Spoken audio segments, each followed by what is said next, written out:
예수님 이름으로 감사하며 기도드리옵나이다. 아멘. 우리 한번 따라합시다. 새벽에 하나님이 도우시리라. 할렐루야. 하나님이 새벽에 도우신다고 시편 46편 5절에 말씀하고 계세요. 특별히 이렇게 새벽에 이렇게 나오신다는 게 쉽지 않죠. 그런데 또 생각해 보면은 새벽 6시 반이 새벽은 아니죠. 아침입니다. 아침, 그죠? 교회를 안 다니는 사람도, 그죠? 이 새벽 6시 반에 아직도 이불 속에서 골골하고 있다면은 인생의 미래가 어떨까 싶어요. 그죠? 만약 우리 자식들을 키우는데 우리 자식들이 이렇게 아침 늦게까지 이렇게 아침을 벌떡벌떡 깨워야 되는데 그러지 못하면은 야, 이놈아, 너의 미래가 뭐가 되겠느냐 이렇게 말할 수 있지 않겠습니까? 그래서 우리 성경 말씀 그대로 시편 46편 5절 말씀대로 새벽에 하나님이 도와주신다 꼭 믿으시기를 축원합니다. 하나님께서 새벽에 역사를 나타내세요. 우리 홍해가 갈라진 것도, 요단강이 갈라진 것도, 여리고성이 무너진 것도 이 새벽에 역사함이 있다라는 거죠. 근데 우리가 흔히 이제 새벽 기도 합시다 이러면 이제 늘 생각하는 게, 아니, 새벽 기도가 미국 와서까지 무슨 새벽 기도를 하느냐 이렇게 생각을 해요. 왜 그런가 하면은 이렇게 미국 사람들 우리에게 복음을 전해줬는데 미국 사람 새벽 기도 안 하잖아요 이렇게 말합니다. 근데 새벽 기도 하는 미국 교회도 있는데 우리가 근본적으로 생각할 게 뭐냐 하면요, 이거 그냥 한국 사람들이 하는, 한국 사람들이 만들어낸 한국 사람들의 어떤 그냥 저 불교의 새벽 예불 드리듯이 한 거 아니냐 이렇게 말하는 사람은 정말 은혜가 없는 사람이고, 그런 사람 정말 하나님의 복과 거리가 있다 이렇게 말하지 않겠습니까? 왜 그런가 하면은 우리는 이게 신앙생활을 할 때에 한국식도 아니에요, 또 미국식도 아니에요.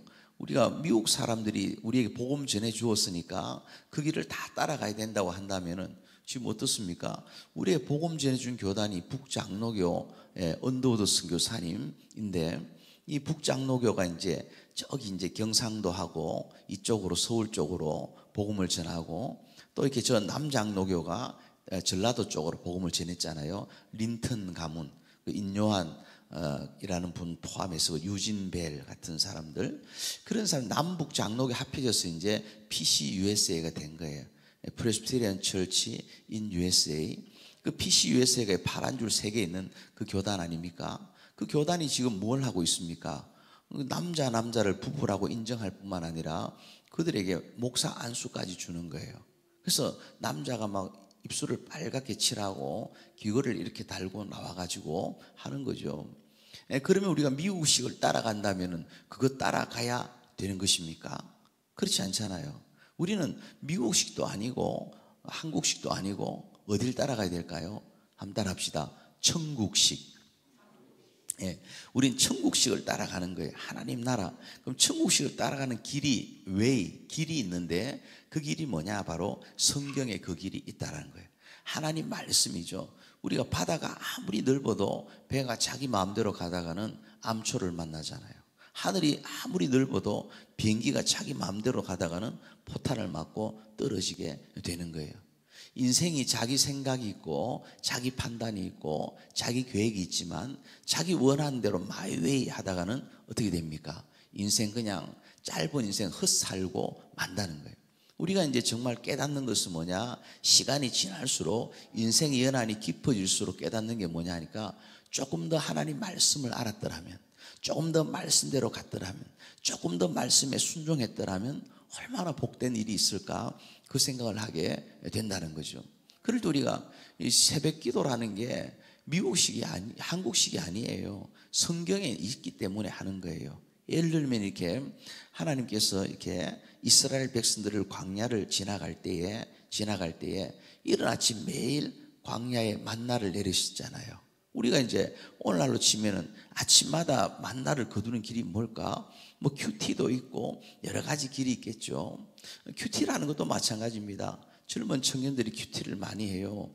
하나님 뜻이 뭘까? 오늘 내게 주신 하나님의 말씀의 방향이 뭘까? 그런데 이 하나님, 지금 나에게 주신 하나님 뜻이 뭔가를 아는 것보다 훨씬 중요한 게 있어요. 그게 뭔가 하니까, 원래 하나님이 우리에게 말씀하시는 바가 뭐냐? 이 원래를 잘 알아야 되는 거예요. 원래를 알고 난 다음에 지금을 알아야 되는데 원래는 모르고 지금을 알려고 한다는 거죠.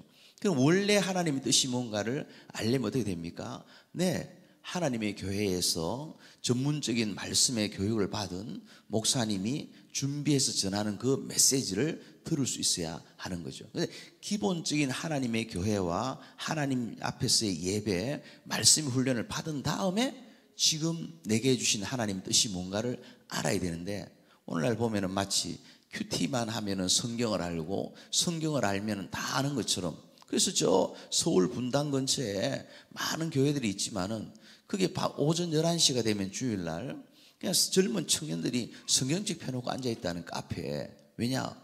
카페에서 그냥 앉아서 자기 스스로 성경 본다는 거예요. 자기 스스로 그냥 하나님의 뜻을 안다는 거죠. 그럴 수 있지만은 잘못될 가능성도 굉장히 많다라는 거예요.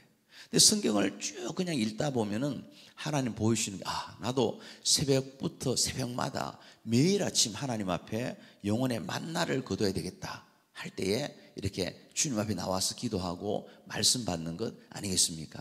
또 우리가 보면 이렇게 성경의 마가복음 1장 35절 말씀을 이렇게 보면은 어떤 내용이 있는가 하면요, 예수님이 새벽 미명에 한적한 곳에 기도하러 가셨다는 거예요. 그럼 또 질문합니다.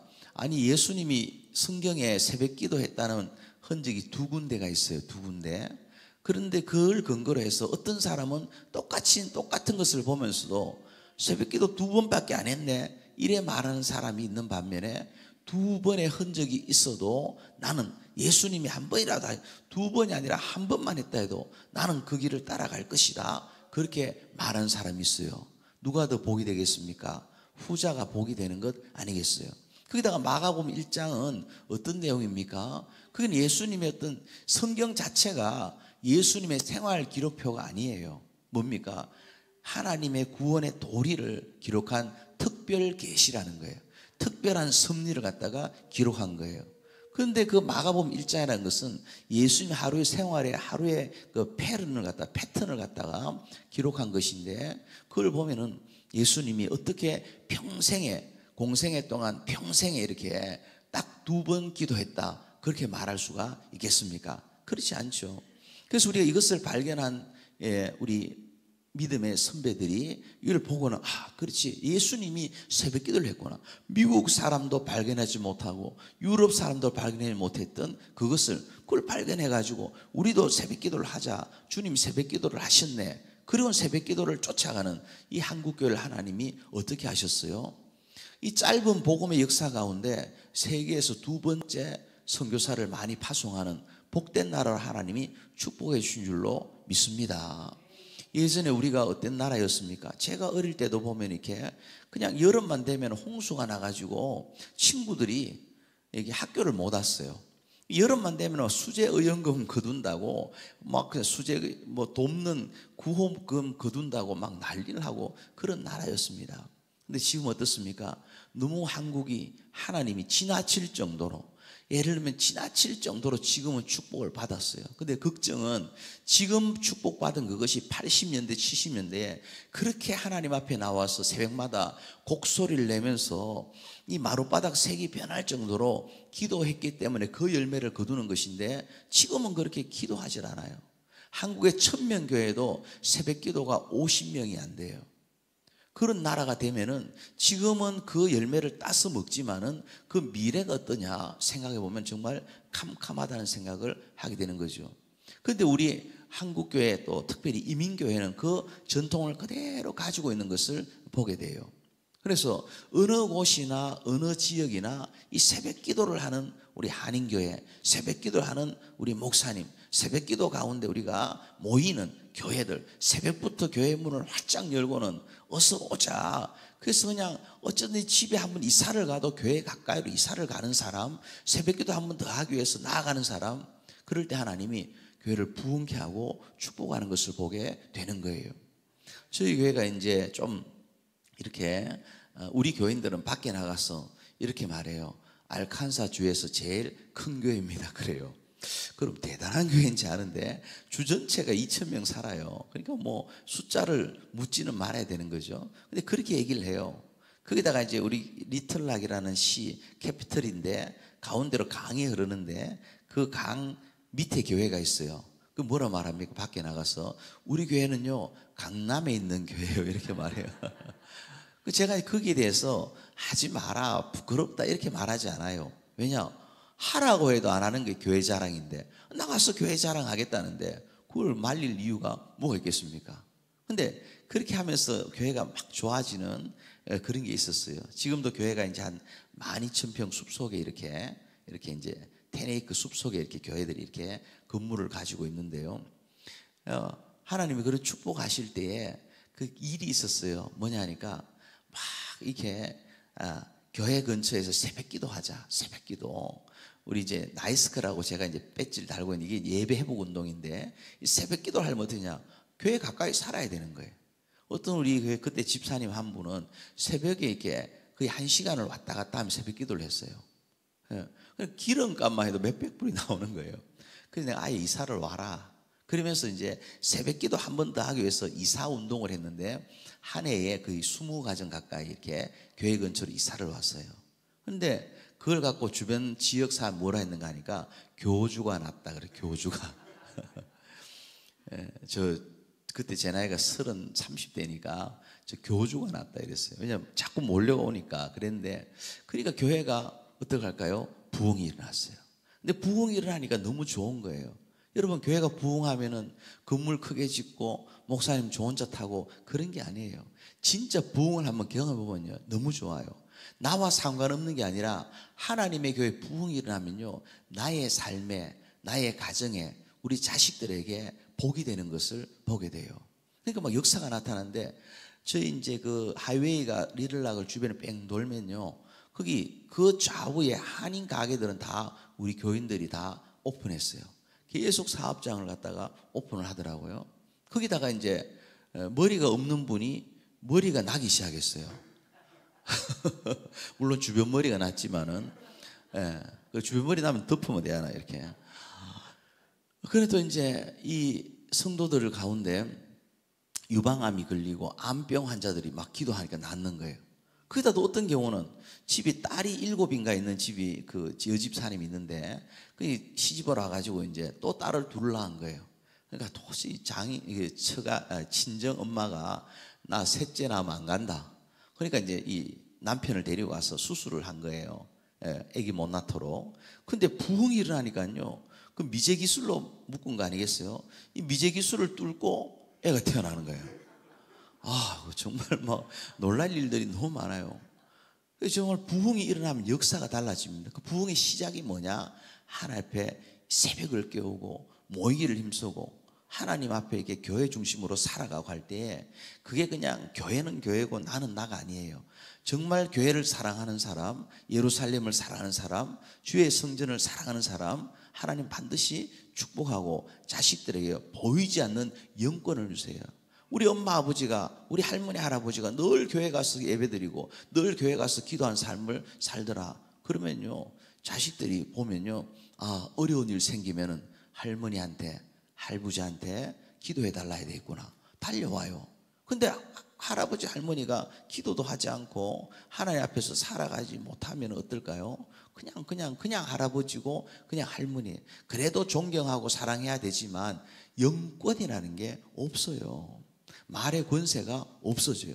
아이고 나는 나이가 들었고 나는 뭐 컴퓨터도 모르고 인터넷도 모르고 그렇게 말하지 마세요. 그거는 영권하고 상관이 없어요. 내가 기도의 무릎을 꿇을 때 하나님이요 축복하세요. 제가 아는 좋은 목사님이 워싱턴에 계신데 이분이 목회를 참 잘해요. 근데 어떻게 이렇게 잘하실까 물어보니까 그래요. 목사님 30년 동안 새벽마다 울었습니다. 그래요. 또 한 가지는 뭐냐 하니까 그 모친되는 권사님이 새벽마다 강단을 닦으면서 이렇게 말했대. 그분 이름이 이병환인데 우리 병화의 불쌍히 여기 주이소, 우리 병화의 불쌍히 주이소하고 강단 닦았다는 거예요. 어떤 분은 이제 뭐 강단이 뭐 특별한 것이냐 그렇지 않죠. 하나님은 중심을 보시는데 그 중심 볼 때 어떻습니까? 네, 하나님이 그것을 받으시죠. 그 어머니의 간절한 기도를 하나님이 받지 않겠습니까? 그래서 이렇게 30년을 갖다 이렇게 막 강단을 닦고는. 옛날에는 강단도 누구가 청소한다 그러면 오늘날은 아무도 안 하니까 누구 하라고 하죠. 아니까 막 사모님 보고 이렇게 좀 닦으시라 할 정도도 있는데, 근데 사실 옛날에는 강단도요 권사님 많이 못 닦고요. 또 저기 그 꽃꽂이도요 이렇게, 이거는 그냥 오늘날 뭐 아끼자고 안 하는 경우도 있지만은 꽃꽂이도요 누가 어느 권사님이 이사 가더라 이러면은 서로 내가 강당 꽃꽂이, 내 강당 꽃꽂이 30년 했습니다 이러면 엄청난 축복이에요. 거기다가 이제 저 반주자가 자기 딸을 갖다 피아노를 막 가르치는 거예요. 그런 이제 반주를 시키고 싶어 하는 거죠. 그냥 하나님 전에 봉사하는 게 너무 보기 좋으니까. 속내는 뭘까요? 네, 그렇게 봉사하고 있으면은 시집 잘 가거든요. 우리 교회 반주자다 이러면은 서로 픽업해 가니까. 그러니까 이제 저 반주자가 아직도 건재하거든요. 그러니까 어떠하냐?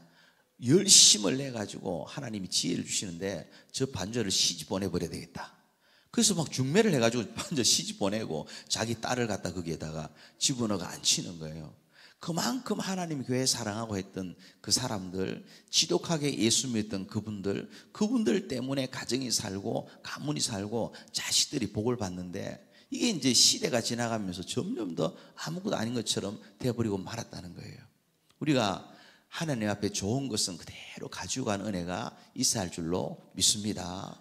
우리가 기도를 뭐라고 표현합니까? 영혼의 호흡이라고 표현하죠. 호흡, 그죠? 호흡은 어떤 거예요? 쉬었다가 아이 귀찮다 안 쉬고, 그러다 또 쉬고, 이러면 뭐예요? 병든 거예요. 그래서 우리가 저 이멀전 지룸에 가면 제일 먼저 하는 게 뭐냐 하면요, 숨부터 쉬게 만들어요. 숨부터 쉬게 만들고 그 다음에 수술도 하고 암병도 고치고 이렇게 하는 것 아니겠습니까? 그래서 우리 영혼의 영적인 의미로 본다면은 호흡이 그치지 말아야 되는 거예요. 아무리 성경도 보고 아무리 탁월하고 아무리 뛰어난 사람이라도 호흡이 그치는 순간 쓸모가 없어져요. 얘야, 너 숨부터 쉬어라. 너 숨부터 쉬고 난 다음에 뭘 해라는 거예요. 숨을 쉰다는 게 뭡니까? 기도한다는 거죠. 또 호흡은 어떤 거예요? 한결같이 일정해야 되는 것을 말해요. 누가 일정합니까? 제가 보기엔요, 새벽을 깨우시는 분들이 일정하게 되어 있어요.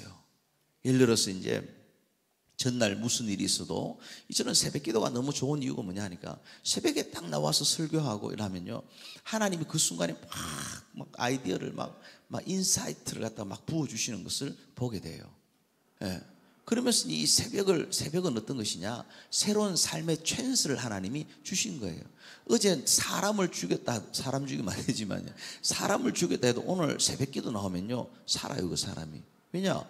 잘못했으면은 그 학교 가면 되잖아요.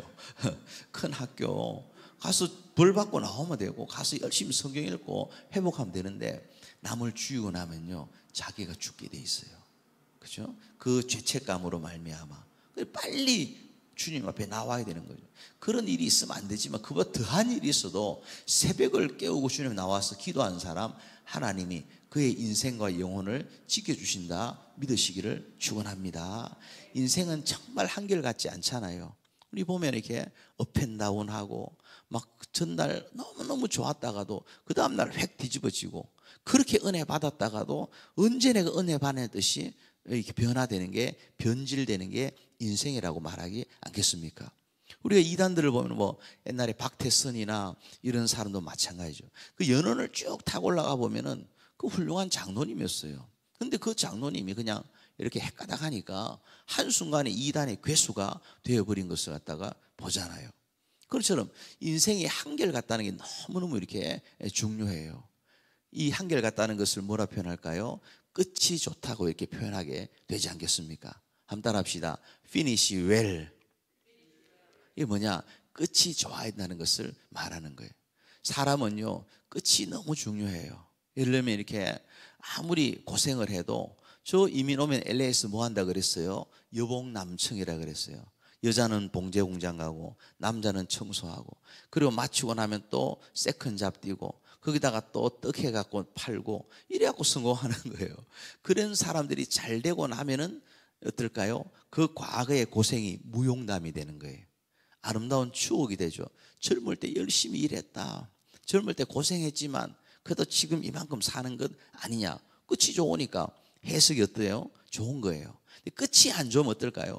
과거에 나 금송아지 몇 마리 키웠다 해본들 후회와 원망과 탄식과 좌절과 실망과 이런 것밖에는 없다라는 거예요. 그러니까 우리는 항상 끝이 좋은 사람이 돼야 되는구나 하는 거죠. 어떤 장로님이 이제 이렇게 신장이 안 좋아가지고 투석을 계속 받다가 이렇게 그 사돈의 신장을 이식을 받았어요. 근데 이게 잘못 이렇게 그 감염이 돼가지고 결국엔 돌아가실 지경이 된 거예요. 그러니까 장로님이 뭐라 하냐? 나 예수 안 믿어! 이러면서 막 원망을 한 거예요. 그러 돌아가신 거예요. 그러니까 이렇게 자식들이 헷갈리는 거예요. 우리 아버지가 장로는 장로인데 과연 예수를 믿었을까? 헷갈리는 거예요. 여러분, 끝이 좋아야지 자식들도 헷갈리지 않아요. 예. 그래서 근데 어떤 권사님은 이렇게 새벽 기도를 갔다 오다가 교통사고를 만났어요. 그럼 어떻습니까? 보통은 내가 이게 새벽 기도 가는 나쁜 짓 하러 가는 것도 아닌데 왜 교통사고가 났을까? 그렇게 안 했어요. 이 권사님은 새벽 기도 갔다 오는데 교통사고가 났는데 뭐라 말씀하시냐? 하나님이 나 새벽 기도 다니니까 새벽에 하나님 앞에 기도하니까 이 교회에 위해서 기도하라고 나의 생명 살려주셨네. 할렐루야 하더라는 거예요. 그렇게 붕대 칭칭 감고 병원에 있으면서도 그렇게 말하는 권사님 볼 때에 마음이 어떨까요? 성도들이 이분은 진짜 신앙인이구나. 이분은 정말 예수 제대로 믿은 분 맞네. 그렇지 않았겠습니까? 그러니까 우리가 끝이 좋다는 게 너무너무 이렇게 중요한 거예요. 마지막 우리가 되면은 다 생명이 다한 날이 올 텐데 그때 나 못 죽어 하면서 막 벽을 벅벅 긁다가 막 그냥 이렇게 손톱 빠지고 그러면 안 되는 거예요. 하나님 앞에 우리가 연세가 들면은 다 어린아이가 되잖아요. 그죠? 이렇게 단순해지는 거죠. 이렇게 기저귀 차고 있다가 나중에 기저귀 차고 천국 가는 거죠. 그럴 때 마치 어린 아기처럼 되는 게 중요해요. 아이의 특징은 뭐냐? 단순한 거예요. 천국, 예수님. 나 예수님 품에 안길 거야. 그래서 어느 날 이렇게 죽음이라는 것도 내게 찾아오는 게 느끼지잖아요. 영적으로 기도하시는 분들은 찾아올 때 그냥 아기가 엄마 품에 덥석 안기듯이 그렇게 이제 예수님 품에 안긴다. 이게 마음이 될 때에 끝이 너무 아름답고 좋아지게 되는 거예요. 여러분, 한결같이 주님 앞에 나아가서 살기를 주의 이름으로 축원합니다. 새벽을 승리하시기를 주의 이름으로 축원합니다. 할렐루야. 근데 이 한결 같다는 게 너무너무 힘들어요. 성경을 보면은 신기한 게 뭐냐? 사람이 참 하나님이 복을 받았으면은 그냥 그것 때문에라도 그냥 갈만한데 꼭 이렇게 타락을 하게 되더라는 거예요. 이 사울이라는 사람도 이렇게 새벽이지만 어제 여러분들 1시간 한 40분 설교를 했더라고요. 여러분 미안합니다. 어제 허리도 많이 아프시고 그런데 오늘은 좀 짧게 이제 앞으로 하려고 애를 써보겠습니다. 이렇게 한결같음이 중요해요. 한결같음. 삶도 그렇고 신앙도 또 모든 게 한결같을 때 참 이렇게 멋있는 사람이 이렇게 되는 거죠. 그래서 보면은 성경에 그렇게 이 은혜를 받았으면은 한결같았는데 사람은 꼭 타락을 하게 되더라는 거예요. 사울왕 같은 경우에 보시면은 사울왕이 어느 지파입니까? 베냐민 지파예요. 베냐민 지파. 그 중에 기스의 집안이죠. 기스. 그죠? 이 사람이 이제 오늘 자기가 시험 쳐갖고 왕자리 딴 것도 아니고 왕이 됐어요. 왕이 됐으면은 이걸 뭐라고 말해요? 내 능력, 내 배경 이런 걸로 된 게 아니고 그냥 하나님의 도우심으로 됐다면 이걸 뭐라 표현합니까? 은혜로 됐다. 은혜로. 은혜로. 그 은혜로 되었으면 뭘 해야 돼요? 은혜 되었으면은 감사해야 되는 거죠. 감사할수록 하나님은 더 능력을, 은혜를 더 주시겠죠. 근데 은혜가 감사로 안 가고 뭐로 가느냐? 교만으로 가요. 교만으로. 예수를 한 50년 믿었으면은 이제는 흔들리지 말아야 되는데 한 50년 너무 많나요? 한 30년 예수를 믿었다면은 어느 분야에서 30년을 했다면은 이 사람 프로가 되는 거 아니에요? 프로가 되다 나중에는 프로페서가 돼가지고 남을 가르치는 위치에 있지 않겠습니까? 선생이라는 위치에 올라가게 되는 거예요. 그런데 사람이 안 그렇더라는 거죠. 그렇게 오래 예수님 믿고 그렇게 하나님 은혜를 받았는데도 화장실 들어갈 때하고 나올 때 다르듯이 반드시 교만하여 타락을 하더라는 거예요. 이 교만하고 타락하면 어떻게 되느냐? 교만의 최고 증거가 뭐예요? 나 잘났어요 이런 건가요? 뭐 어떤 분이 이제 그 자기가 다이아몬드 반지를 남편이 해줘가지고 자꾸 머리를 이렇게 쓰다듬더래요. 이렇게 봐달라고. 봐주면 돼요. 교회에서 잘난 척 하는 분 있습니까? 여기는 없겠지만은 봐주면 돼요. 그리고는 너 잘났어 하고 잘났기 때문에 오늘 밥 사라. 그러면 되는 거예요. 그럼 뭐 다이아몬드 반지 한번 칭찬해주고 밥 얻어 먹으면 되는 것 아니겠습니까? 그런 게 교만이 아니에요. 진짜 교만은, 그런 교만은 좀 하수고요. 나 좀 알아달라고. 제가 미국 처음 오니까 교회 안에서 무슨 박사님, 뭐 이렇게 뭐 사장님, 김 사장, 김 박사 이러더라고요. 저분은 집사도 아닌가 싶은데 집사 맞아요. 교회에서, 그래서 제가 교회가 시작되면서 교회는 박사 없습니다. 교회는 사장 없습니다. 성도, 형제, 자매, 집사님, 장로님, 권사님, 직분이 있지. 그 세상 것 가지고 와서 서로 높여주게, 김 박사, 이 박사, 그러고 있더라고요. 너무 이상하죠? 근데 이제 이렇게 인생이 교만한 것, 또 이것은 그냥 자기만 높이는 건 좀 약한 것이고요. 그건 그냥 어찌 보면 좀 하수예요. 진짜 교만의 증거는 뭐냐 하면요, 뭘까요? 예배가 시시하게 느껴지는 거예요. 예배가.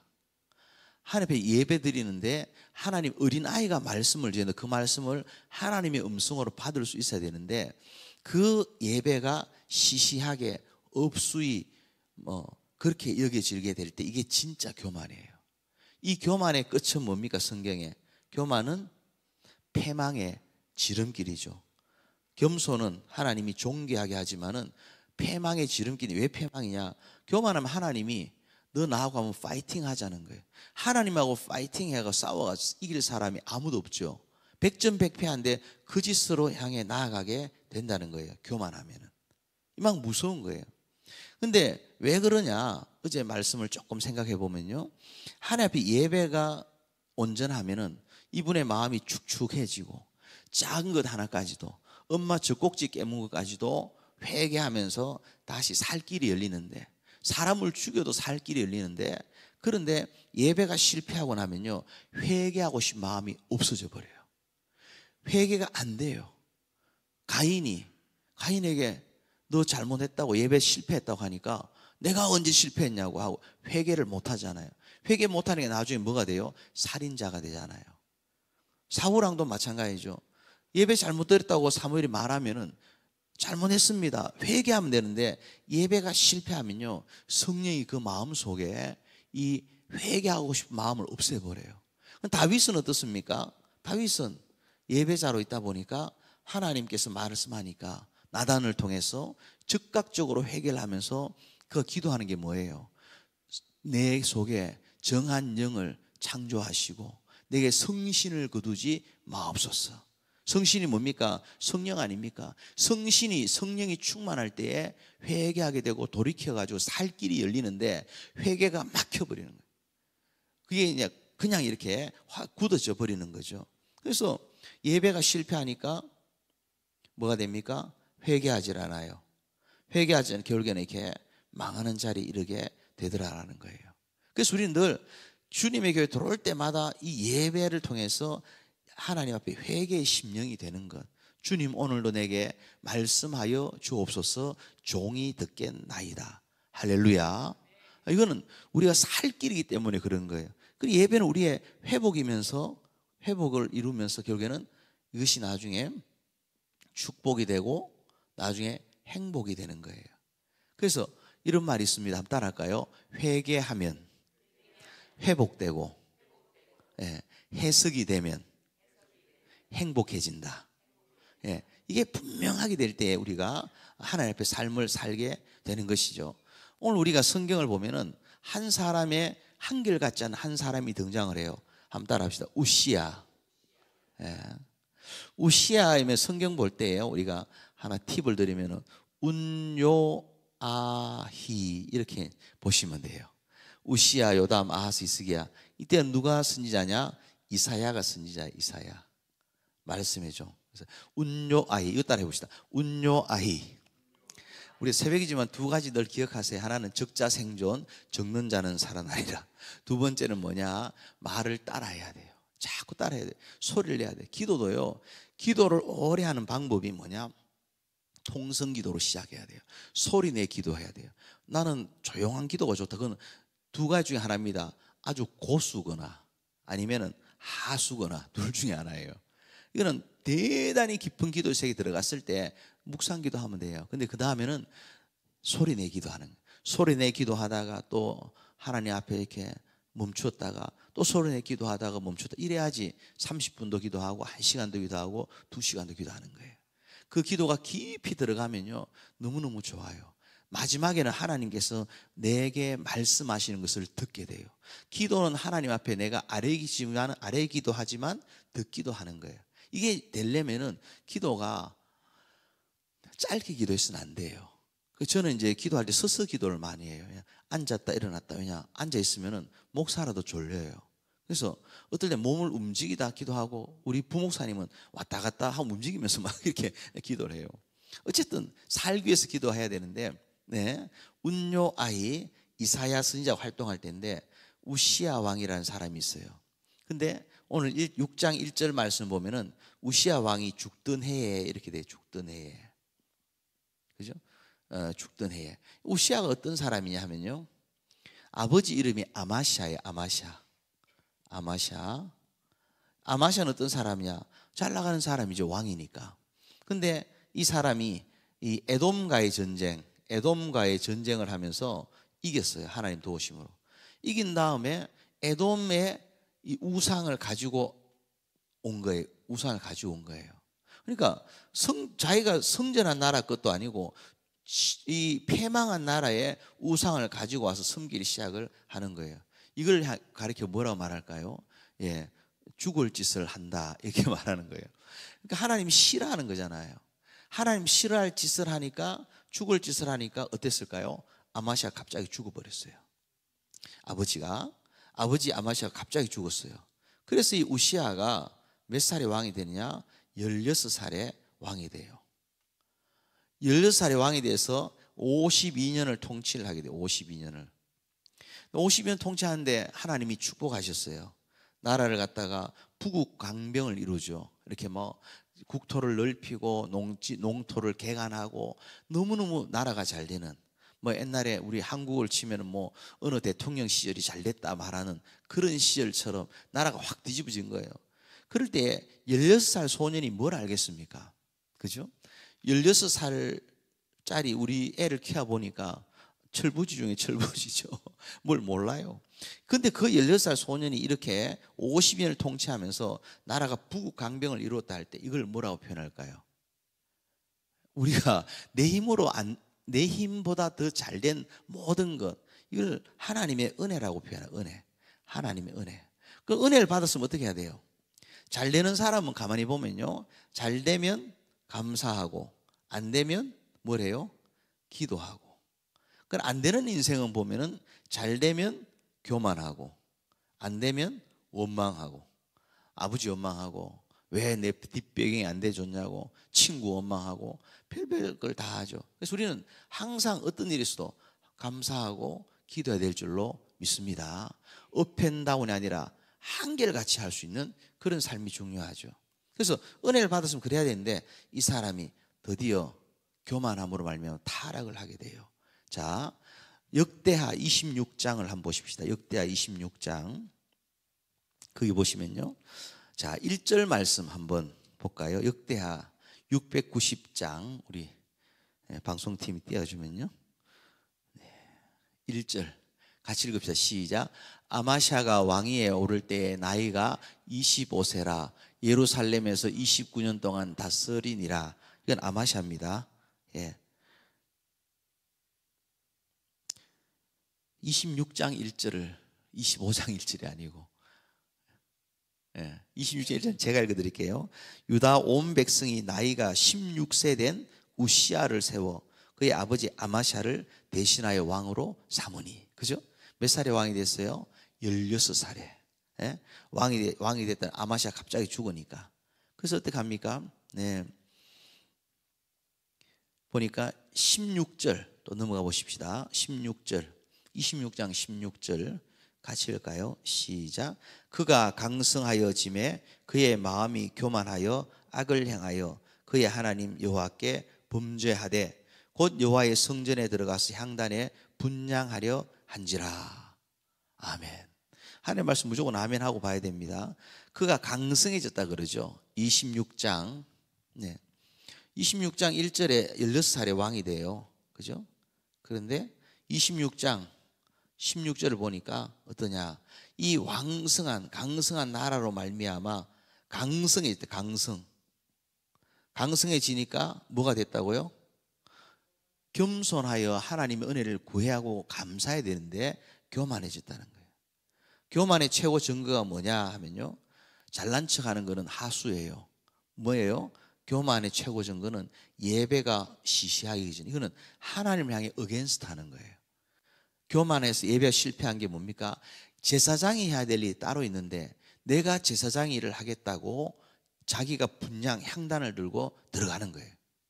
자기가 예배를 드리겠다는 거죠. 그럴 때 어떤 일이 있습니까? 17절을 보니까 제사장 아사랴가 이를 가로막는 거예요. 왕이요, 이러면 안 됩니다.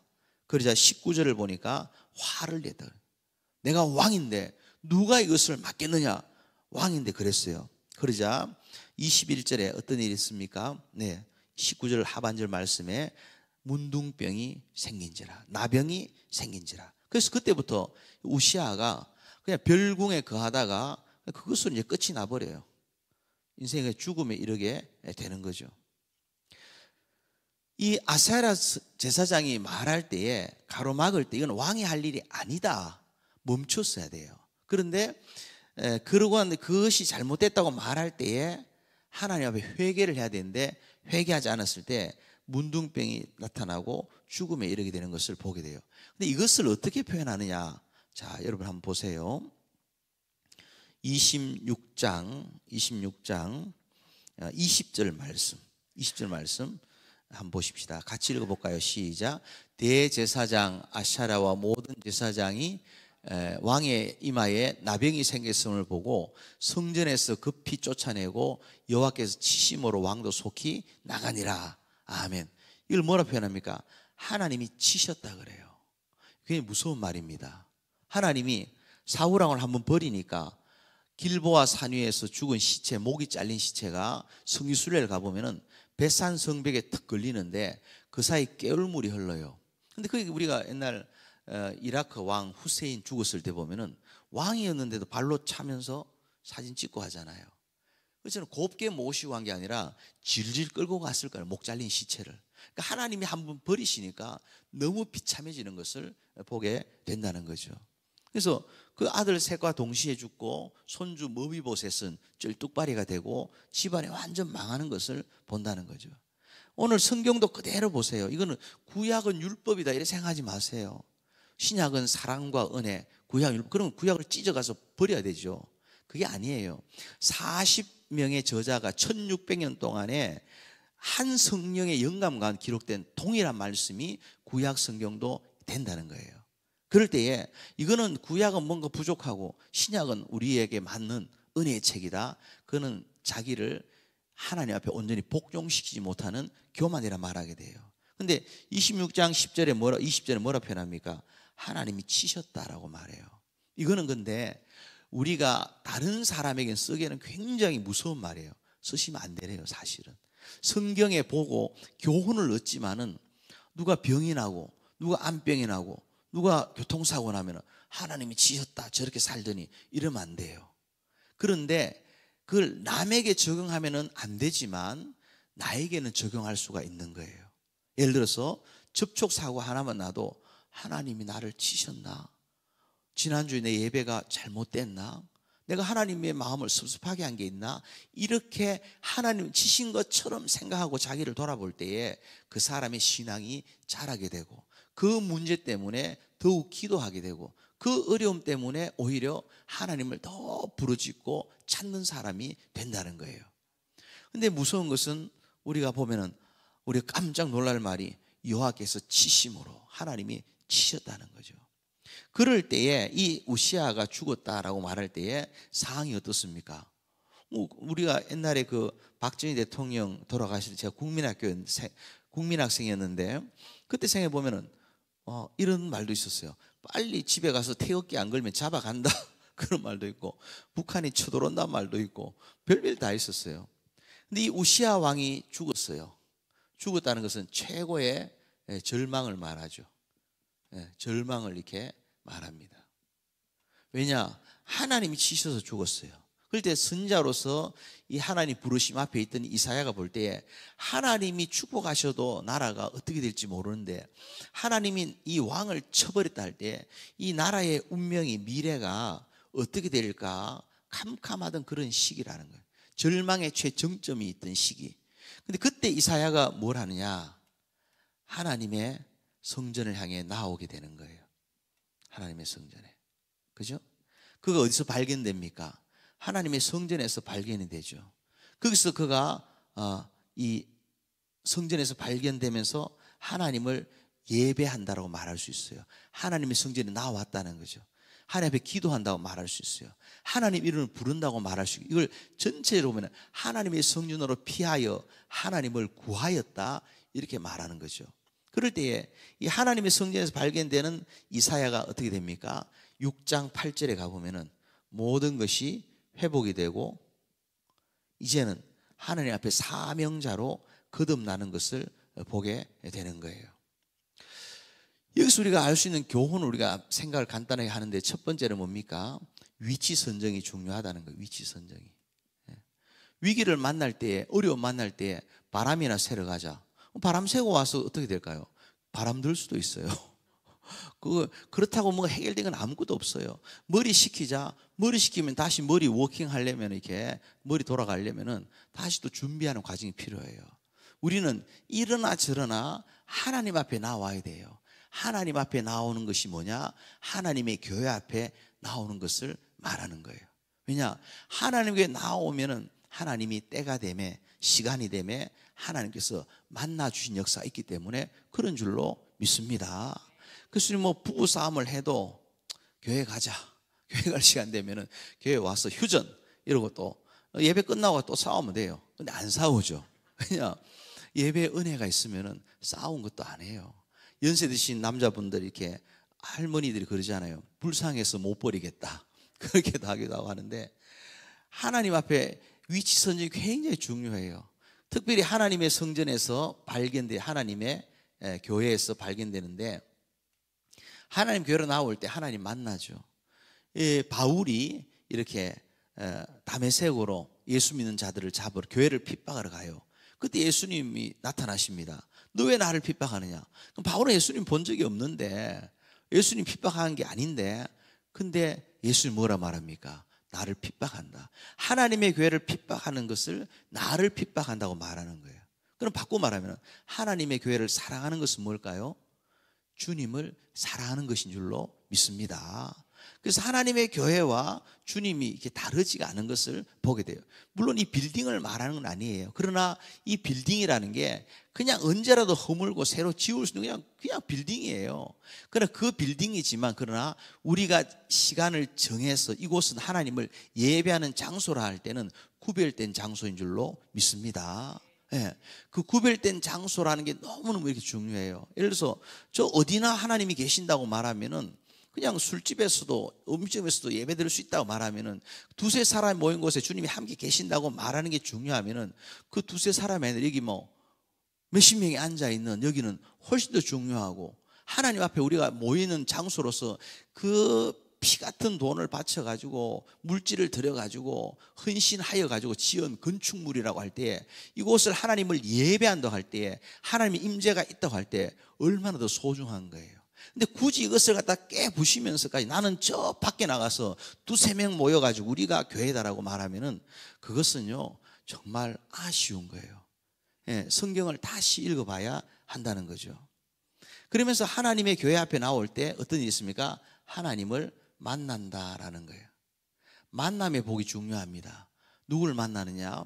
네, 보니까요 개도요 주인을 잘 만나야 돼요. 옛날에 보니까 뭐 저희 동네도 마찬가지예요. 요즘 한국 가 보니까 개모차라고, 유모차보다 개모차가 더 많고, 시집갈 생각은 안 하고 결혼 생각 안 하고 막 강아지 한 마리 끌고 막 다니는데, 제가 강아지 나쁘다는 뜻이 아니에요. 뭐냐, 하나님 앞에 더욱 더 중요한 사명이 있다는 것을 말하는 거죠. 그래 볼 때에 하나님의 원하심이 뭐냐, 비전을 위해서라도, 비전을 위해 하나님의 백성들이 어떤 길을 가야 되는가 분명히 보이는 거죠. 근데 이 강아지도 주인 잘 만나니까 벤츠 타더라고요. 우리 교회도 벤츠 타는 권사님이 이렇게, 강아지가 거기서 목을 쏙 내밀려, 난 열심히 차 운전하고 있는데 강아지가 지나가면서 벤츠 사이로 목을 내밀고, 차 좋구만. 무시하는 것처럼. 주인 잘 만나니 그런 거예요. 주인 잘 만나면 어떨까요? 탕집으로도 갈 수 있죠. 이제는 뭐 앞으로 한 3년 후엔 탕이 없어진다는데, 저도 옛날에 많이 먹은, 지금은 전혀 이제 생각조차 안 들어요. 근데 신기한 건요, 저기 우리 신학교 옆에는 그때는 왜 그렇게 게를 많이 먹었는지, 그렇게 이제 보신탕집이 있었어요. 있는데 제일 잘하는 집을 늘 가요. 가보면은 주인이요, 주인 얼굴이요, 게를 닮았어요. 그 제가 그때 20대인데 20대에도 생각한 게 뭐냐 하니까, 아, 저분은 돈 버는 것도 좋지만 더 이상 저 장사하면 안 되겠다. 왜 그럴까요? 손주 손녀가 우리 할매 개 닮았다. 좋은 말일까요? 저는 이제 신방 가서 권사님이 밥 먹다가 이제 같이 스테이크 먹다가 강아지가 달려오면 그걸 떼줘요. 그럼 제가 막 그냥 한번 화를 냈죠. 권사님, 제가 이제 강생이하고 내가 겸상할 일이 있습니까? 그거 아니잖아요. 걔는 걔의 위치가 있는 거예요. 어떤 분은 이제 저 영원한 천국이 이루어지면은 사자들이 어린 양과 뛰놀고, 사자도 있으면 개도 있겠지 하고 생각해요. 그것은 완전한 것이 새롭게 창조될 때에 하나님이 만드신 것이지, 개가 예수 믿는다고. 물론 우리 교회 권사님 중에 한 분은 자기가 기도하면 개가 옆에서 아멘 안 돼요. 자기 개가 할렐루야 안 돼요. 내가 듣기에는 그냥 웰웰 하는데 그게 아니고 걔가 할렐루야 한다는 거예요. 그리고 오늘 신방하다가도 우리 딸 밥 주러 가야 된다. 딸이 어디 있나 보니까 강아지가, 근데 권사님 또 불러서 얘기하죠. 권사님, 예? 걔하고 권사님하고 족보가 모녀지간이면은 나하고 권사님의 관계를 이렇게 보면은 나하고 이 강아지하고는 무슨 관계일까요? 말이 안 되는 거예요. 아무리 좋아도 자식이 따로 있고 강아지 짐승이 따로 있지 어떻게 그렇게 할 수가 있겠습니까? 이게 다 뒤죽박죽이 돼 있는 거예요. 그래서 우리가 누구를 만나에 따라서 자꾸 닮아가요. 그 탕집 주인이 자꾸 이제 얼굴 닮아가요. 신기합니다. 무당들 얼굴 보세요. 뭐 그걸 볼 일이 많이 없지만 이렇게 가끔 영상에 나오는 거 보면은 얼굴이 무당 같아요. 저 어디 가서 이제 밥 먹으러 가면 이렇게 아저씨 이래 부르는 게 있어요. 저 아저씨 맞죠? 총각 아니니까 기분 안 좋아요. 왜 안 좋을까? 목사님 이래 부르면 좋아요. 근데 얼마나 내가 이게 안 드러났으면은, 어떻게 얼마나 행색이 그랬으면 이렇게 목사님이 아니고 아저씨에 불과하냐, 이 생각이 하나님 앞에 뭐 마음이 막 눌리는 느낌이 있더라고요. 여러분, 이게 뭐 그냥 이상한 겁니까? 그렇지 않아요. 평생을 하나님 섬기고 평생을 교회에서 살았으면은 목사는 목사다운 게 보여야 되죠. 권사님은 어디 가도 예수 믿는 권사님 얼굴이고 항상 웃고 누군가를 갖다 판단하지 않고, 그러면 얼굴이 그렇게 바뀌는 거예요. 자꾸 그분 생각하면은 내 속에 뭐가 있느냐에 따라서 밖으로 다 드러나게 되어 있는 거예요. 걸음걸이도 보세요. 은혜 받은 거 나면은 정말 은혜 받고 나면요 걸음걸이 달라져요. 저도 하나님 비전이 분명하고 하나님의 꿈이, 소망이, 누림이 분명하면요 눈에 빛이 반짝반짝 나요. 걸음걸이도 힘이 있어요. 근데 예수를 그래 믿는다 하면서도 늘 팔자그름에 호주머니 손 꽂고 막 반바지 슬리퍼 찍찍 끌면서 이렇게 왔다 갔다 교회에서, 그렇게 될 수가 없는 거예요. 그렇게 살기에는 인생이 너무 짧기 때문에, 너무 주님이 내주신 은혜가 너무 크기 때문에 이게 드러나게 되는 거예요. 저희는 성도들에게도 주일날은 여러분 밖에 나가서 잘 보일 하지 말고 하나님 앞에 나올 때 제일 깔끔하게, 제일 정성을 들여서 그렇게 주님 앞에 항상 나와야 된다고. 그래서 이분 정말 예수 믿으니까 향기가 다르네 하는 그 은혜가 있어야 할 줄로 믿습니다. 물론 제가 뭐 사는 게 너무 급해가지고 막 그냥 급히 그냥 사업장에서 막 달려오다가 그걸 나무라는 게 아니에요. 그 중심을 하나님 보시니까. 그래서 누구를 만나야 다른데 우리는 누구를 만나야 되냐? 하나님을 만나요. 하나님 만나려면 하나님 어디나 계신데 만날 수 있죠. 그죠? 그러나 첫 번째가 중요한 거예요. 첫 번째가. 세상에 많은 사람이 있지, 많은 남자가 있지만은 내 남편은 한 사람이잖아요. 두 사람 손 들어 볼까요? 없잖아요. 세상에 많은 여자가 있지만은 내 마누라는 하나지 둘 없잖아요. 세상에 많은 교회가 있지만은 내가 섬기는 한 교회가 분명해야 돼요. 세상에 많은 목사가 있지만은 뭐 이찬수 목사님부터 시작해갖고 뭐 유명한 있어도 내가 섬기는, 나와 함께 하나님을 섬기는, 예배하는 우리 기영렬 목사님, 이분이 내 목사님이라는 이 사상이 분명해야지. 그냥 유튜브 같은 거 설교 들으면서 여기 찍고 저기 찍고 하면서 동양젓국을 하듯이 그렇게 하면은 당장은 배가 부른 것 같은데 동양젓은 어떨까요? 건강에 해로워요. 엄마젖이 아니니까. 여러분들이 뭐 그렇게 좋아할 수 있는 우리 동네로 치면은 이찬수 목사님 같은 분, 그런 분이 이제 설교 준비할 때 여러분 생각을 안 해요. 제가 우리 교회에서 말합니다. 아무 관심도 없고 생각도 안 하고 있는지조차 몰라요. 근데 여러분의 담임 목사님은 여러분 한 사람 한 사람을 생각하면서 밥을 지어가지고 주일날 그 메시지를 전하는 거예요. 그게 다른 거죠. 엄마 밥이 다른 이유가 크게 있는 것 아니겠습니까? 그래서 우리 하나님 앞에 하나님의 교회, 로컬 처치, 내가 몸담을 수 있는 교회, 우리가 교회에서 태어나서 교회에서 죽잖아요. 교회에서 유아 세례 받고 교회에서 중고등부, 청년부 하다가 장례식 여기서 할 거 아닙니까? 그래서 미국 교회들, 오래된 교회를 보면요, 교회 바로 옆에 뭐가 있어요? 공동묘지가 있어요. 한국 같으면 막 그 피켓팅하고 난리 나고 막 혐오 시설이다 그러지만 그게 혐오 시설이에요. 여기서 예배 드리다가 저기서 죽어서 바로 그곳으로 간다는 거예요. 이곳과 저곳이 멀지 않다. 그래서 연세가 드실수록 나 좋은 양로는 없어, 어떤 요양은 좋은 데 없어, 이게 아니라 어쩌든지 하나님의 교회 옆에 내가 붙어 살려고 할 때 자식들이 그 부모를 새롭게 봐요. 우리 엄마 아버지는 교회 없으면 안 된다. 여러분 마지막엔요, 자식 의지가 아닙니다. 누구 의지할까요? 저희 모친이 2달 전에 천국 가셨는데 보니까 담임 목사님을 찾더라고요. 내게 마지막 천국 가는 길을 배웅해줄, 그 환송해줄 내 담임 목사님이 누구냐? 이 목사님이었어. 제가 한국 나갈 때마다 아무 일 안 해도 그 담임 목사님하고 원로 목사님 만나 식사하는 거, 또 뭐 조그만이라도 용돈이나 드리는 거. 왜냐?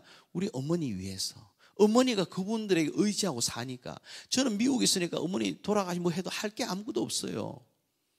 결국에는 담임 목사님은 그분으로 말미암아 어머니가 천국 가는데 뭘 제가 자식인데 보겠습니까?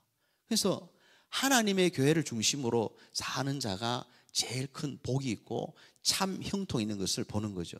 이 어려움을 당했을 때 위치 선정이 중요한데 하나님 전에서 발견돼요. 그러자 하나님이 만나 주십니다. 만남이 어떻게 이루어집니까? 그의 영안이 열려지는 거예요. 영안이.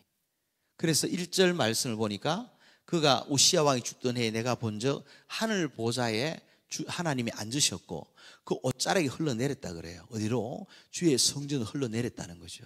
이걸 직접적인 역이라고 말하기 전에 이렇게 볼 수 있는 거죠. 아, 하나님 앞에 우리가 예배 드릴 때에 하나님의 임재가 있을 때에 하나님이 우리의 영안을 열어주셔가지고 하나님 보게 하시는구나. 할렐루야. 말씀을 통해, 성령을 통해 하나님 만나는 거죠. 하나님과 대화가 되는 거예요. 근데 가만히 보니까 하늘 보좌에 주님의 옷자락이 흘러내려 있더라는 거예요. 이사야가 보니까. 그 말은 뭡니까? 저 하늘과 이 하나님 앞에 예배하는 주의 전이 연결되어 있다는 것을 말하는 거예요. 이걸 우리가 믿으셔야 됩니다. 이 믿음이 있을 때 어떨까요? 하나님의 교회에서 시큰 예배 드린 다음에 재직해 하면서 의장 이럽니다. 목사님이 의장 맞나요? 네, 공동의회 의장은 담임 목사님이죠. 그러나 그때 세상에서 하듯이 의장 하는 게 아니고 목사님 제가 여쭤볼 말이 있습니다 물어볼 말이 있으면 의논할, 이건 어떨까요? 이렇게 하는 거지 의장하고 그렇게 할 수 있는 게 아니에요. 왜냐? 이곳은 하나님의 하늘과 땅이 연결되어 있는 하나님 거룩한 장소이기 때문에 그런 거예요. 그래서 우리 예배 잘 드린 다음에 나가서 설거지 하다가 부엌에서 막 짜그락짜그락 그릇 깨지는 소리가 나고, 그렇게 될 수 있느냐? 그러면 안 된다는 거예요. 왜냐? 하나님의 교회이기 때문에, 하나님 계신 하나님의 집이기 때문에. 건물 자체를 우상하는 게 아니에요. 하나님 앞에 예배 드릴 때에 구별한다는 것을 말하고 있는 거죠. 그래서 거기서 하나님 앞에 영광을 갖다가 하나님을 보잖아요. 그래서 하나님의 교회에 나 왔을 때에 영안이 열려지고 하나님을 보게 되고 만나게 되는데, 나 오지 않으면 어떨까요? 어떤 장소에 특별하게 만날 수는 있지만은 가장 만날 확률이 높은 이 하나님의 교회를 빼놓고는 그 인생의 기준 자체가 무너지는 거죠. 우리 아이들 보고 왜 학교 가라 그럽니까? 학교 안 가면 막 죽일 듯이 하잖아요. 왜냐? 부모도 학교 가기 싫었잖아요. 학교 가기 싫. 저희 교회는 교수님들이 한 20명 되는데 교수들도 방학하니까 너무 좋아해요. 애나 어른이나 똑같구나 이러면서 이제 저희 장로님 4분 계신데 그중에 3분이 이제 그 종신 교수들이에요. 저보다 나이들이 다 많아요. 근데 교수님들이 다 이렇게 겸손하고 좋더라고요. 근데 한편 또 어린아이 같아. 방학한 날 되면 얼굴이 싱글벙글해요. 학교 안 간다고 좋아가지고. 근데 부모도 가기 싫었던 학교를 왜 자꾸 가라고 합니까? 가보니까 좋더라는 거예요. 학교 가기 싫어가지고 친구들하고 놀러 가는데 학교 가라니까, 학교 가니까 한글 배워가지고 만화책도 보고, 네, 책도 읽을 수 있고, 그 친구들도 사귀고 얼마나 좋아. 이 좋으니까 자꾸 가라고 하는 거예요.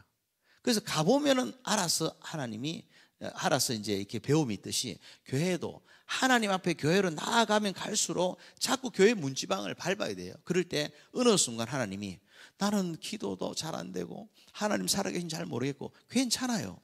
꾸준히 가시면 어느 순간 하나님이 만나 주시는데, 특별히 절망의 때에, 위기의 때에 하나님의 전에 나오는 자를 외면치 아니하시고 만나 주시고 소망을 회복시켜 주신다 믿으시기를 축원합니다. 이렇게 만났을 때 그다음 어떻게 하냐? 하나님 말씀이 들려져요. 근데 이 말씀이 들려지기 전에 하나님 또 하시는 게 있어요. 뭐냐? 교회 나온다는 것은 하나님을 예배한다는 걸 말해요. 이럴 때 예배의 온전함, 사모함이 있을 때 그의 영안을 열어주시는, 영안이 열리면은 볼 수 없는 걸 보게 만들어요. 그래서 회개하는 심령이 되게 한다는 거죠. 하나님을 만난다, 영안이 열렸다는 것은 밝아졌다는 걸 말해요. 이거 뭡니까? 그냥 캄캄할 때는 등을 켜도 이 등불에 의존하지만 창문 커튼을 열어젖히고 햇빛이 쫙 들어오면은 이게 먼지가 가득한 걸 보잖아요. 보는 수준이 달라져요. 이걸 좀 어려운 말로 조명이라고 말해요. 일루미네이션. 하나님의 말씀과 성령의 빛이 쫙 비춰지면은 사람마다 달라요. 어떤 그 어거스틴 같이 끝마치 꼭지 깨물까지도 회개한 그것은 굉장히 밝은 성령의 빛이 비춰진 상태예요. 그렇지 않으면 그냥 지저분해도 그냥 대충 눈 감고 살자, 이 수준이 돼버리고 마는 거죠. 근데 이 이사야는 하나님 부르신 사람이니까 그의 영안이 열려지니까 보죠. 뭘 봅니까? 하나님의 하늘과 땅이 이 성전이 연결되어 있다는 걸 보고, 그 다음에는 천사들이, 서랍들이 날아오르는데 6날개가 있는데 2날개는 입을 가리고 2날개는 발을 가리고, 발은 어디 나가니까 지저분한 것을 갖다 이렇게 부끄럽다는 거죠. 나머지 2날개로 날아오르면서 창화하여 가로되 거룩하다 거룩하다 거룩하다 하나님 앞에 노래하는 걸 보게 돼요. 그랬을 때에 그런 하나님을 만난 사람들의 특징이 뭐냐? 자기의 죄를 조명하게 되고 일루미네이션 하게 되고 회개하게 돼요. 그래서 그 입에서 터져나오는 말이 뭡니까? 화로다 나여 망하게 되었도다. 그죠? 그렇게 회개한다는 것은 깨끗한 그릇이 되는 걸 말하고, 그릇이 깨끗해졌을 때 하나님 거기에다가 말씀을 담아주세요. 그리고 그 말씀을 통해서 어떻게 됩니까? 이 사람이 사명자로 거듭나는 것을 보게 되는 거예요. 이 절망의 자리에 있던 사람이 어떻게 사명까지 나올 수 있었을까요? 다른 게 없어요.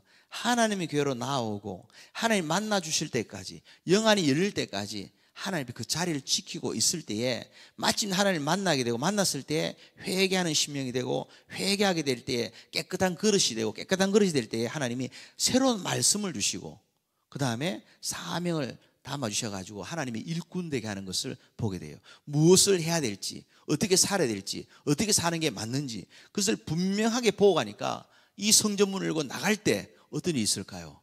눈에 빛이 반짝반짝하는 거예요. 어떻게 한번 살아봐야 되겠다. 그렇지 한번 기도해 봐야 되겠다. 하나님 앞에 꿈을 가지고 순종해 봐야 되겠다. 그런 거 변화의 역사가 나타나는 것을 보게 된다라는 거예요.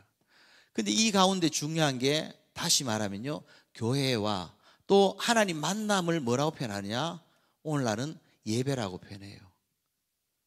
예배 통해서 하나님 만난다는 거죠. 가장 기본인 것을 말해요. 그래서 교회와 예배를 통해서 나아갈 때 회복이 이루어진다 말씀하게 되는 거죠. 할렐루야.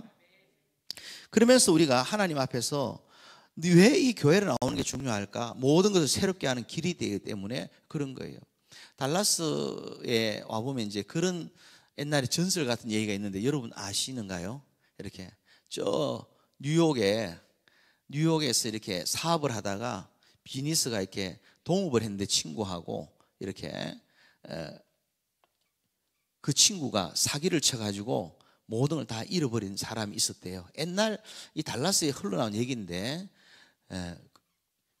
그래서 이분이 이 달라스가 그 당시만 해도 좀 이렇게 저렴하고 살기가 괜찮으니까 내려왔다는 거죠. 한 20년도 더 된 얘기일 거예요 아마. 그 이분이 집에 있으니까 아파트 한 칸을 얻어갖고 사는데 죽고 싶은 생각이 든다는 거예요. 죽고 싶은 생각이 드는데 가만히 있으면 이상한 일이 있을지도 모르니까 교회에 가서 어릴 때 보니까 교회 가자 이런 마음을 주시더라는 거예요. 그래서 교회를 이제 가서 잠을 자려고 이렇게 누워 있는데 잠은 안 오고 이리 뒤척 저리 뒤척 하는데 갑자기 옆에서 이제 어떤 소리가 들리더래요. 주여 주여 하는 소리가 들리더래요. 그 새벽 기도 오는 분이 새벽 기도 하는 소리가 자기 귓가에 들리더라는 거죠. 근데 장의자 이렇게 누워 있는데 그 주여 주여 하는 소리가 주여로 안 들리고 이분에게는 어떻게 되냐? 죽여 죽여 그놈을 죽여 이러면서 자기 사기친 그 친구놈이 이렇게 막 저주하는 마음이 막 생기더라는 거예요. 그래도 집에 가면 또 자기가 죽을 것 같으니까 다시 교회 오니까 그나마 좀 마음이 위로가 되니까 또 교회 자는 거예요. 그래 교회 자다가 어떻게 하다가 어느 날 어느 순간 마음이 쿵 하고 뭐가 찾아오더라는 거예요. 그게 뭐냐 하니까 그놈만 죽일 놈이냐 이 음성이 들리더라는 거예요. 하나님의 음성이 그놈만 죽일 놈이냐 이 말은 뭐냐 하니까 너도 네 속에 도둑놈 심보가 있으니까 그 도둑놈 같은 놈을 만나 동업을 한 것이고 네 속에 사기꾼 근성이 있으니까 그 사기꾼 같은 놈을 만나가지고 동업해갖고 비즈니스 한 거 아니냐 이 생각이 떡 드니까 오히려 감사가 나오더래요. 왜 감사가 나오느냐? 다른 게 아니라 하나님 내가 사기치지 아니하고 사기침을 당한 게 감사하고 남을 등치지 아니하고 등침을 당한 게 감사하고 남에게 도둑질 안 하고 도둑질 당한 게 오히려 감사한 마음이 들더라는 거예요. 그때부터 이 사람이 바뀌었어요. 그리고는 이제 그 당시에 옛날 얘기죠. 제일 사람이 할 일이 많이 없고 이럴 때에 기본적으로 하는 게 뭐냐? 도넛 가게에 이렇게 도넛 가게에 밤 12시부터 저희 교회도 그 집사님이 계셨는데 밤낮이 바뀌더라고요. 밤 12시부터 새벽까지 이렇게 이 도넛을 만드는 그 일을 갖다가 시작을 한 거예요. 근데 이분은 회복이 되고 나니까 너무 좋은 거예요. 왜냐? 그 도넛을 갖다 이렇게 밤새도록 만들고 그 다음 자기는 또 새벽기도 갈 수 있으니까 이게 좋다는 거죠. 주인이 이제 5시인가까지 하고 나면은 주인이 나타나가지고 이렇게 캐시어를 하면서 이렇게 도넛을 판대요. 그러면 이제 그 당시로 이렇게 밤새도록 밤낮을 받고 일한 이 사람은 매춘을 못 받는데 이 주인은 그냥 그때부터 12시까지 파는데도 한 몇만 불씩 이렇게 버는 모양이에요. 한 달에. 그렇게 하니까 어찌 보면 신경질 날 것 같잖아요. 밤새도 일하는 건 난데 이 사람은 달랑 와서 돈을 팔기만 해갖고 몇 갑절에 돈을 벌어가니까. 네. 근데 이 사람은 회복이 되고 나니까 그 생각이 다 없어지고는 기쁨으로 감사하고 찬송하면서 일을 하더라는 거예요. 그때 어느 순간 이 주인이 이 사람을 부르더라는 거예요.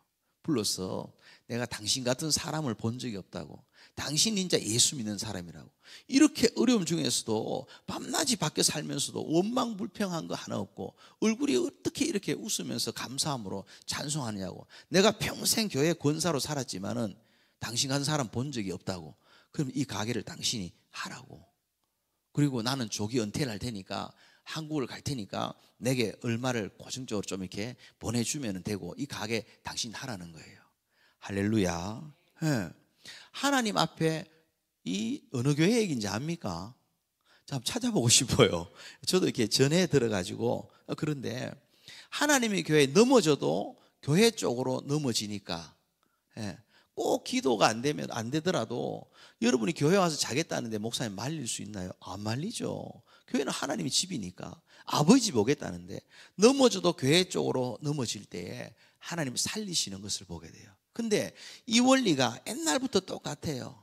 옛날에 할머니, 할아버지들 또 어르신들 믿음 생활한 거 보면은 다른 게 없어. 그분들이 뭐 지식이 있습니까? 배움이 있었습니까? 그 옛날에 한글 하나 깨치기도 힘들었을 때 그래도 주구장창 하나님의 교회 가가지고 그 자리를 지켰다는 거예요. 그리고 그 자리를 지키면서 하나님을 예배했다는 거예요. 그때 하나님이 그 교회에 부흥을 주실 뿐만 아니라 그 할머니의 자손들을 하나님이 축복한 것을 보게 돼요. 여러분, 부흥이 일어날 때 보면요, 그런 모이는 삶이, 모이는 성도들의 삶이 달라지는 걸 봐요. 여의도 순복음교회가 저 여의도 성전을 짓기 전에도 그렇고요, 이 조영기 목사님이 그랬다는 거죠. 안 되는 장사 다 집어치우고 교회부터 나와서 예배부터 드리라고 막 그러고는 하니까 막 쩔뚝발이 뭐 병든 사람, 폐병 환자 뭐 이런 사람들이 교회로 모여들었는데 그 모인 사람이 다 하나님 복을 받아가지고 나중에는 그분들이 여의도 성전에 이 시럽인 회를 만들어가지고 조영기 목사님을 세계 곳곳으로 보내는 일을 갖다가 감당하고, 어떤 기업 사장님은 이렇게 자기는 사장은 예수님이고 자기는 부사장이라 이러면서 조영기 목사님 옆에 가방 들고 가방 못지 하면서 이렇게 전 세계를 따라다녔다는 거예요. 이분의 인생을 가만히 보면 너무 지혜로워요. 왜 그럴까요? 그냥 그 사업장 하나 붙들고 살았다면은 그런 복이 없는데 가는 곳곳마다 전 세계를 다 살아보니까, 짧은 인생 지나고 보니까 목사님 따라다니니까 온 세계를 다 다니더라는 거예요. 그러는 목사님 만나는 분들에게 이 장로님이라고, 장로님 뭐 할 일 없나, 노는 분인가? 아니에요. 유수기업의 이 사장님인데 예수님께 맡겼습니다 하고는 목사님 따라다니면서 자기 영적인 은혜를 다 누리고 삶에도 복을 누리는 것을 보게 돼요. 근데 그때 부흥이 일어날 때 어떤 일이 있느냐, 예배당에 1부부터 5부가 있으면은 1부 예배 끝나고 2부 예배 끝날 때마다 뒤에서 바리케이트를 쳤다 그래요. 왜냐? 성도들이 앞자리에 앉으려고 막 달려갔다, 두두둑 달려갔다는 거예요. 근데 달려가도 그 자리에 앉지를 못했다 그래요. 왜냐? 할머니들이 1부부터 5부까지 계속 앉아 있었거든요. 사탕 캔디 넣으면서 그 쪽쪽 빨면서 자리를 절대로 안 비켜주는 거예요. 제발 사정을 하면은 한번 비켜주고. 그러니까 오늘날 목사님 작년 설교하고 똑같아요, 뭐 예화는 어디서 똑같아요, 뭐 이런 말 하지 않아요. 똑같은 설교를 5번을 들어도 은혜가 있으니까 아멘 아멘 하면서 자리 지킨 할머니들, 할머니가 이상한 할머니입니까? 제발 그런 이상한 할머니 좀 되면 좋겠어요. 그래서 교회에 이 찌끼미처럼 교회를 붙들고 살아가는 그런 분들이 있을 때에 교회가 든든하게 이렇게 세워지는 것 아니겠습니까? 저 남가주 사랑의 교회도요, 그 부목사님 중에 한 분을 직접 이렇게 들어보니까 거기도 부흥이 일어날 때 보니까 이 부목사님들이 이렇게 저 뒤에 자리가 없으니까 라비에다가 막 보조의자를 갖다 막 이렇게 놓더라는 거예요. 보조의자를. 근데 보조의자를 놓으면서 마음에 쿵 하고 오더래요. 이게 부흥인가? 그리고 부흥이 일어나니까 하나님이 그 남가주 사랑의 교회에서 통해서 이민교회 전체에다 마치 수맥처럼 이렇게 하나님의 은혜가 흘러나온 것을 갖다가 보게 되죠. 지금은 또 뭐 또 달라졌다고 말하지만 여러분들이 꿈을 꾸시기 바랍니다. 하나님께서요, 이 자체는 그냥 빌딩이에요. 그리고 우리 예배드리는 동안에는 하나님을 만나는 하나님의 성전이고, 예배를 통해 하나님 만나는 게 돼야지 그 사람이 큐티를 통해서도 만나고 뭐 유튜브 뭐 좋은 강의를 통해서 만나는 거예요. 예배가 기본 1이 잘못되면 2, 3은 단추를 잘못 깬 것처럼 자기 생각이 상대주의, 어제 말씀드린 개인주의, 편리주의, 물질주의, 그 소비자 중심주의, 내가 기준이다, 내 뜻이다, 이게 중심이 되면요, 하나님 그 역사할 수가 없는 거예요. 예수를 50년을 믿고 100년을 믿어도 변화가 없어요. 변화될 때 변화해야 될 변화돼야만이 향기가 나고 이 열매의 이 복이 있는데, 변화돼야 될 변화되지 못하면 어떻게 됩니까? 변질이 돼버려요. 그럼 변화되면 향기가 나타나지만 변질되면 어떻게 될까요? 악취가 나요. 50년을 예수 믿고 평생을 예수 믿고 3대, 4대, 5대, 6대가 예수 믿어도 변화되지 않으면 악취난 인생이 돼버리고 만다니까요. 그러면 이거 모든 걸 회복하기 위해서는 뭐가 필요할까? 다시 말씀드리지만 하나님의 교회로 나오셔야 돼요. 하나님 앞에 예배에 성공하셔야 돼요. 내 속에 조그만 교만이라도 나를 붙들지 못하도록 작은 것 하나라도 주님 앞에 예민하게 조명을 환하게 비춰가지고, 성령의 조명을 환하게 비춰가지고 그걸 보면서 회복되는 역사가 있을 때에 사명자의 인생을 복 있게 살아가게 된다는 거예요. 그런 은혜가 있기를 주의 이름으로 축원합니다. 기도.